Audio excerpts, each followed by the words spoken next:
A stabbing incident leaves 2 students needing medical attention. A break-in at a primary school causes classes to be cancelled and prompts a call for better security.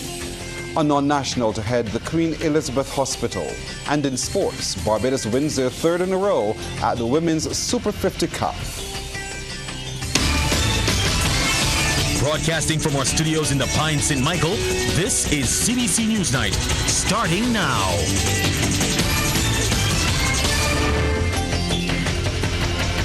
Good evening, I'm Pearson Bowen. A stabbing involving several Parkinson Secondary School students has left 2 seeking medical attention, one of them in a critical but stable condition. According to the Ministry of Education, Technological and Vocational Training, that incident occurred at 2 separate locations and the injured students were both male. It said one student received an injury to the abdomen and was taken to hospital where he is in serious but stable condition. The other student received superficial injuries to his shoulder and the tip of one finger and was taken to the Edgar Cochrane Clinic. The ministry said other students involved in that incident have since been interrogated and suspended. It added that its investigations continue with assistance from the school's principal, Captain Adrian Ward, and the ministry also said it sent one of its officers to the school to assist with information gathering as police investigations continue into the matter. It has committed to continue working with the Barbados Police Service and school officials and to update the public accordingly. Well, that incident spilled over from the main road into the yard of the Barbados Licensing Authority in the Pine St. Michael. Acting Deputy Chief Licensing Officer Lynette Williams has confirmed the incident, stating it left staff members shaken. However, she noted the operations in the Pine were not affected and the offices remained open. There was a very unfortunate incident here this morning which has left some members of staff very traumatized. I wish to inform the general public that the Barbados Licensing Authority does not condone and will not be tolerating any form of disturbance or violence on its compound as we continue to serve those who conduct business here. In more school-related news, a break-in at the Wilkie Cumberbatch Primary resulted in classes being cancelled. The Education Ministry said it was notified that the staff room and the prefabricated buildings were breached. Police were summoned and their investigations revealed that 2 laptops and some cleaning supplies were missing. The computers were recovered soon after. The ministry said parents who turned up insisted on taking their children out of school, thereby resulting in no classes being held today.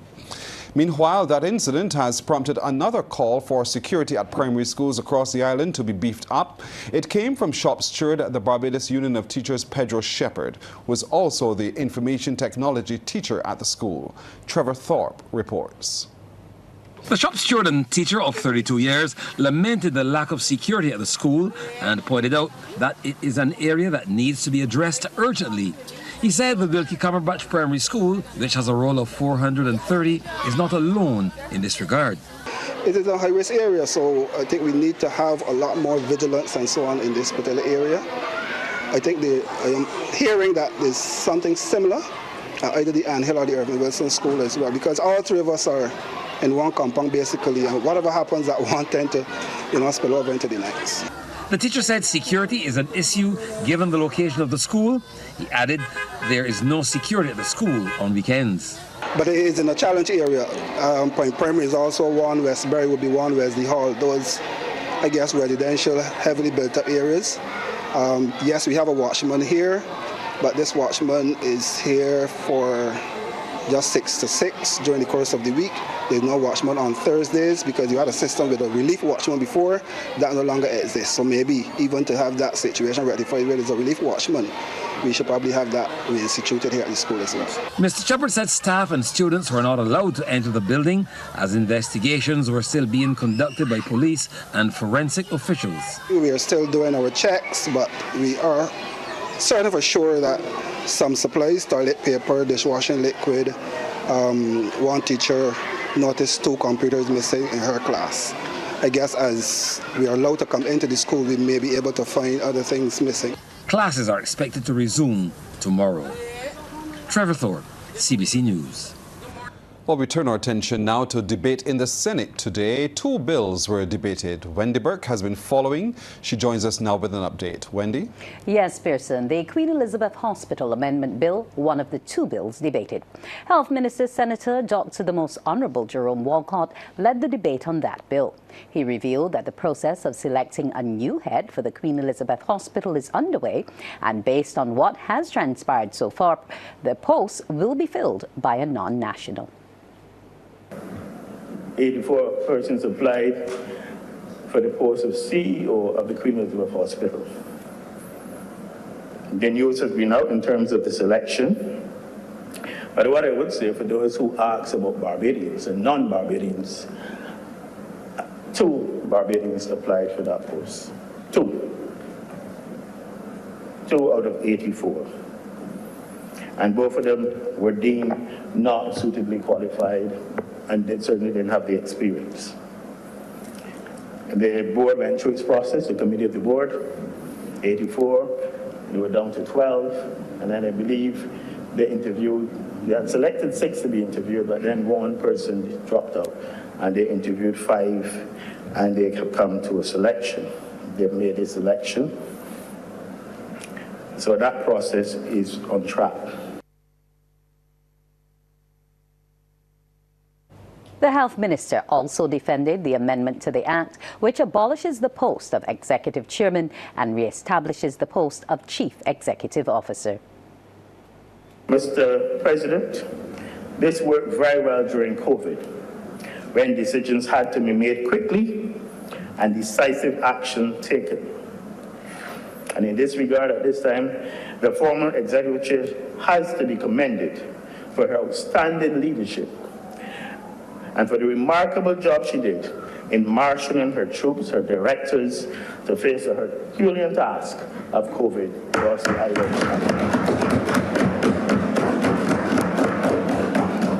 However, post-COVID, the process has not worked as efficiently as anticipated.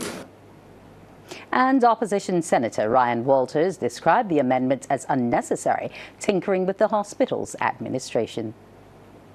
Have we wasted time and taxpayers' money with this decision that was taken in 2019?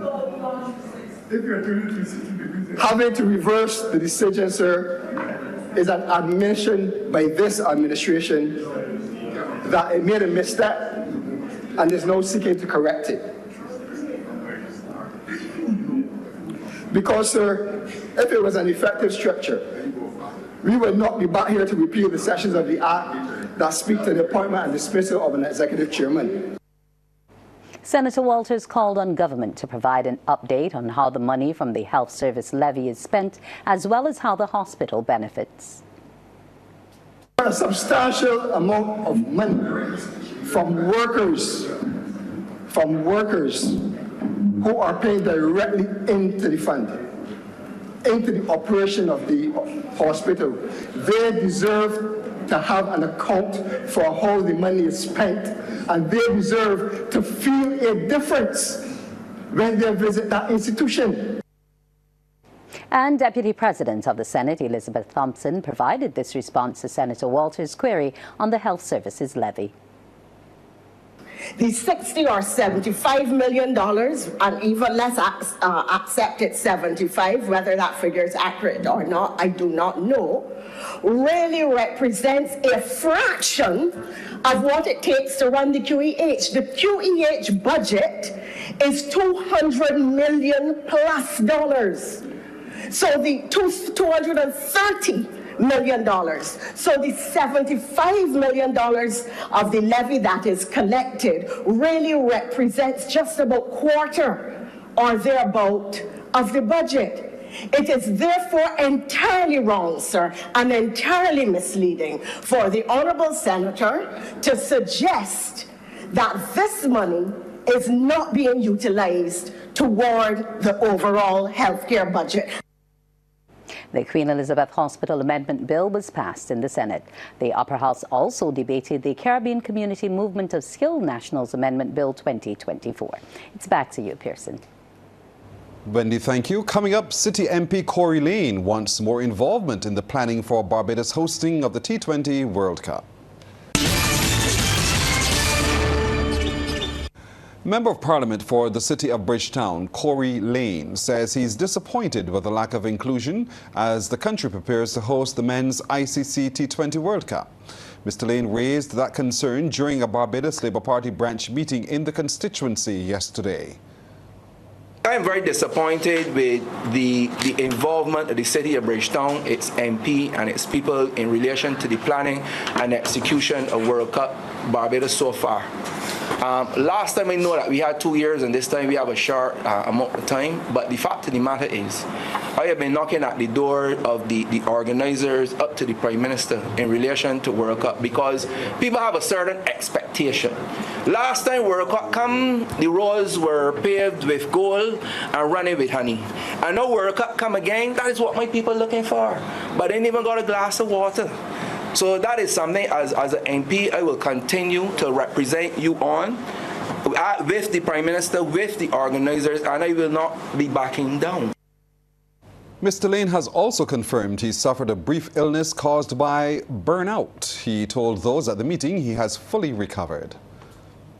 Anybody wanted to know what my prognosis was or diagnosis was, it was breakdownitis. I had breakdownitis, the bus breakdown. Working, no sleep, no eating, stress and anxiety, you mix that up in a pot, that is not a good healthy pot. So the body said no more, we shall go. And the doctors say, well, look, here, this is what we can do. We can get you back up and going, back up in new in about 3 weeks. And within 2 weeks, they had me going again and still met me stand out for the 3rd week. Well, during that meeting, an update was given on a plan to expand the youth entrepreneurship scheme into the region. Providing some of the details was Minister of Youth, Sports and Community Empowerment, Charles Griffith. We're looking to export the youth entrepreneurship scheme.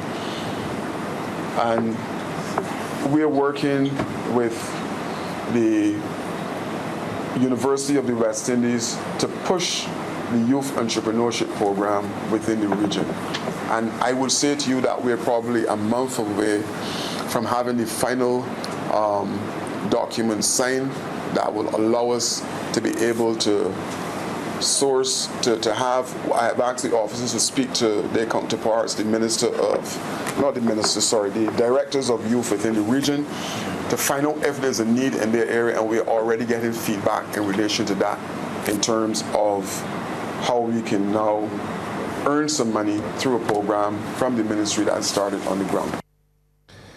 A suggestion government should engage non-governmental organizations more in discussions on national matters. It has come from Professor Dwayne Devonish as he delivered the feature address at the Lions Club of Barbados North 50th anniversary dinner. I would like to see the government further accommodating organizations like the Lions Club in the national social and economic development effort. Because we can have all of the private sector businesses, we can have all of trade unions doing what they're doing, supporting the workers. We can have government in itself providing its social programs. But you know what's the missing link? Those community-based organizations like Lions Club. And as the club enters another era, Professor Devonish has called on its leadership to embrace technology in its processes. I would like to see a Lions Club where you have an online system where you could download information. So if I were a younger person, I'm 39, but if I were a younger person and I were interested in the Lions Club, I can go online and I can see there and I can see all the resources.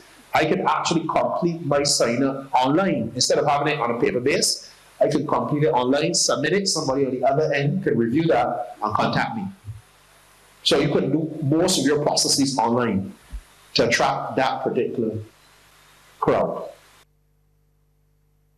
A case is being made for more to be done to help girls and women suffering from gynecological issues. It's coming from Executive Director and founder of the Katrina Endometriosis Women's Health Association of Barbados, Katrina Alen. Speaking at the association's official relaunch, Ms. Alen suggested many females still do not have access to quality gynecological care.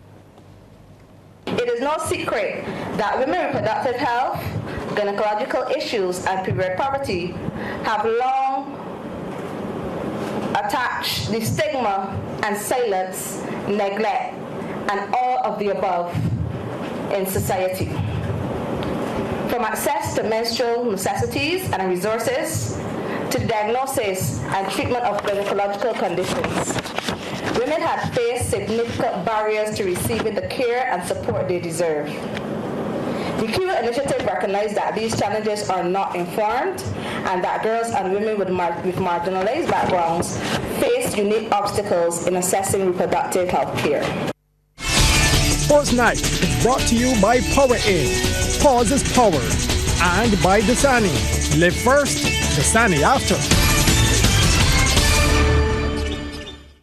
Best for a look at tonight's sports, Damien. In football news, UWI Blackbirds thrash Ellerton to remain unbeaten and lead the BFA Premier League after last night's doubleheader at the Wildy Turf.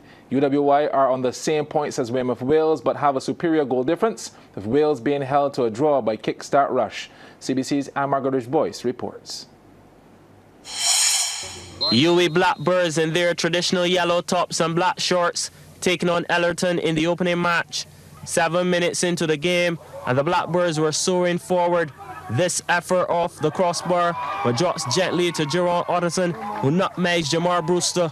1-0 to the Blackbirds. Ellerton enjoyed this possession as they tried to get back on level terms. Lovely cross, but the end product goes crashing into the side netting. And the boys from St. George were made to pay for that missed opportunity at the other end. Delivery along the carpet, there's miscommunication between defender and goalkeeper, and the ball ends up in the back of the net. Jubilation for Blackbirds, agony for Ellerton. 2-0 the score now. Make that 3-0. This loose ball is brought down by Rivaldo Messiah, and how about this forced strike? The volley is on the money.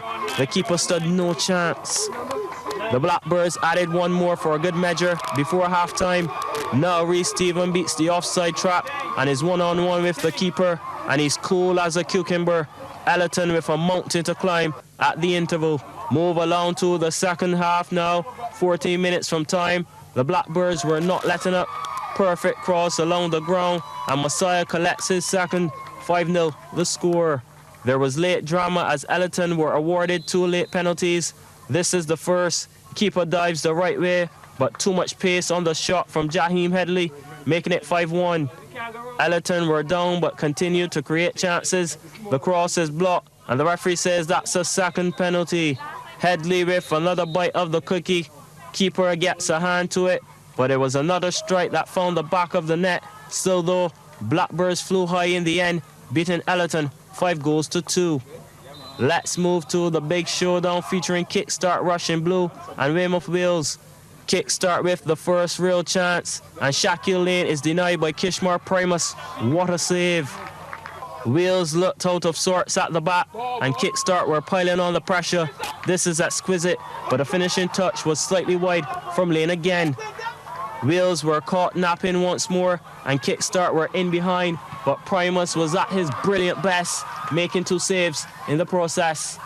Following a goalless first half, the deadlock was finally broken in the 82nd minute. Kickstart pushing bodies forward with intent, twice denied by Primus, but he parries the ball into the path of substitute Mikolai Jasko, who makes no mistake. The Wildy Turf erupts, and look at the celebration. That's 1-0. However, the lead for Kickstart was short-lived as Wales found the equaliser a few minutes later. Akil Apuet, the hero from close range, and that's all she wrote. Kickstart Rush 1, Weymouth Wales 1. And Mark Goodrich, boys. CBC Sports. The Business Report is brought to you with the kind compliments of the National Insurance and Social Security Service. More than a contribution, it's your lifeline. Well, in business tonight, some 30 people who live in Christchurch East will form the first group that gets another opportunity to qualify themselves with Caribbean Examinations Council certificates. Entitled CXC Second Chance Program, it will cater to those in the constituency who have left school without any academic qualifications. It was launched last evening at St. Christopher Primary School. Educator Stephanie Chase conceptualized and put together the program. We are hoping that our participants, 30 of who registered to be part of this program, would enhance their volunteerism via the Christchurch East DEO. They will be exposed to a series of self-development workshops, resume writing, interview training, HR consultations, summer internship, and job placements. And after the completion of the program, we will hold a small graduation to acknowledge the completion of the program. And it is our hope that each participant will view this program not only as a second chance, but as an investment in themselves and a stepping stone to being a positive citizen of Barbados. Member of Parliament for Christchurch East and Home Affairs Minister Wilfred Abrams shared that the program is costing about $30,000. The funding is coming from the Hopewell charity and other donors. People who don't know you are pitching up their money and investing in you to give you a second chance. It is incumbent upon you to justify the faith that we are placing in you and take fullest advantage of it. Well, there is no age limit for those wishing to enter the program, and Minister Abrams urged those taking part to make full use of the opportunity and to do well so that others can benefit. It is my duty to ensure that the chances that I got, everybody else gets. If you don't do anything with it, that's your business. But my conscience can be real clear. I gave you the chance. So we're going to keep doing this as long as we can, for as many people as we can. But the success of this program ultimately depends on your success. Because if out of the 30 people who are doing it, you all don't justify it, then we can't get the sponsorship for it and it's going to fail. So your best chance to help other people is to succeed. A vastly improved outdoor vendors market is coming for the mighty Grainer Highway. Word of this came from President of the Barbados Association of Retailers, Vendors and Entrepreneurs, Alistair Alexander. He told the Business Report that vendors are looking forward for the development. We came here in an emergency situation, right? And that was the COVID situation. The facility that we have right now is not the real market, the intended market. The facilities that the government intend to build will be a market that will be able to house different businesses, many types of businesses. The Vendors Association president said it is a 2-year project and is set to move the sector to the next level. We're looking to have what we call a super outdoor market where you can come and get almost anything that you want to get. That has not happened. We have been planning, and we expect that day will soon come into being, and the numbers will come out. This will be we expect that this will be like a permanent Arbor Fest.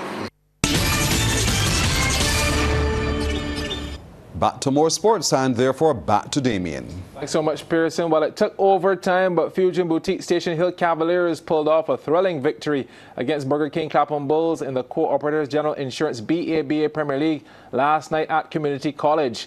Meanwhile, Lakers Sports Club were 17-point winners over Warren's All-Stars 87-70. This is Warren's All-Stars in red playing Lakers Sports Club from the tip. Would you look at that three-pointer from Khalil Austin? Lakers were willing and able to attack as well. Joshua Lowe drives baseline, flips it up and in. Picturesque. Tight first half, not much separating the teams. Kemar King with his foot on the line for the long two, nails it. Then Bannon Hope in rhythm. nothing but net 10 points in the contest. Lakers would have the slight edge at the break, though. The big man, Ricardo Gemmett, turns the corner and finishes at the cup. Lakers 32, Warren's 30. Switch of ends, Warren's back in the lab and cooking. Hope right down Broad Street, absolutely no traffic. But the Lakers camp were locked in as well. Movement off the ball, eye candy. In fact, they had a 14-point cushion heading into the final period. Outlet pass, too easy. Lakers up 70-55 with 5 minutes left. Warren's burnt to a crisp on transition defense. And in essence, that sealed their fate as Lakers Sports Club cruised to the 87-70 victory. Second feature match, Station Hill Cavaliers in Black playing Clapham Bulls. Really fine margins in this one. Akeem Marsh, 2 of his 19 points there. Quick hands now by Gavin Phillips, steal and strolls to the hole to add a couple more. 16 points in the game. Not everything was glossy. Adriel Brathwaite in the trenches and handling the business. The putback, bucket and the foul. One of 5 players in double figures. Finished with 10 points. The Cavs with the edge at halftime, 34-31. A rocket up court and finished. Second half business, switch of ends. Entry pass to forward Kemar Ben in the post. Double-double, 21 points, 16 rebounds. Cavs extended their lead from 3 to 14 points. Gavin Phillips, 2 of his 16. But it took a 10-point run in the fourth quarter. That set up a tense scenario. Andrew Eiffel with the spark. Then Marsh off the Zachary Cave miss comes flying in to mop it up. Time taken away. Simeon Maynard, mid-range jumper, led all scores with 34 points. Ruck now with the contested shot, bucket and the foul. A lot of tired legs on the floor. Bulls down 3 with under a minute to play. Inbound pass. Marsh finds Ben wide open. Absolute sugar. We're tied at 71. Fans loving it. What a game. Cavs with one last chance to win it all. Devron Knight for 3. Misses. Shot clock expires. The tip-in doesn't count. We're headed to overtime. In OT, both teams traded buckets. But in the final analysis, who wants it the most? Score 80-81 now. Don't wink, don't blink, Marsh. Baby hook in traffic. Bulls ahead. Tied at 85 apiece. Critical possession. Eiffel has his pockets picked. Cavs with a chance. Thwarted, but a foul. Darren Hunt at the charity line will sink 1 of 2 free throws. So, final seconds. 2 points to win it all. Bulls on the goal. Gibbons from the corner pocket. Buzzer. And here endeth the contest. Station Hill Cavaliers get the narrow 86-85 victory over Clapham Bulls in overtime. Meanwhile, Pinelands continued their unbeaten run, crushing ANC Security Services Spartans 115-67. Cam Smart Assurance City United Celtics were also winners in the quadruple header, defeating NSC Combined Schools Tridents in the Nightcaps' other game, 85-48. Well, Ronosuke King and Jack Francis are tied at the top of the standings in the Henderson Lane Elite Drafts Tournament. After 7 rounds at the Draft Centre in Best Row, Christchurch, King and Francis both have 18 points. King drew with Julian Burgess to collect 2 points, while Francis beat Richard Grisette 2-love last evening. Jeffrey Sox Clark holds on to 3rd spot with 16 points after he drew with Carson Farley. 3 players are tied on 14 points, Raul Williams, Farley and Junior Waldron. And that's our time tonight. Thank you for spending it with us. I'm Pearson Bowen. For the crew, to all of you, good night. By God's will, we'll see you tomorrow.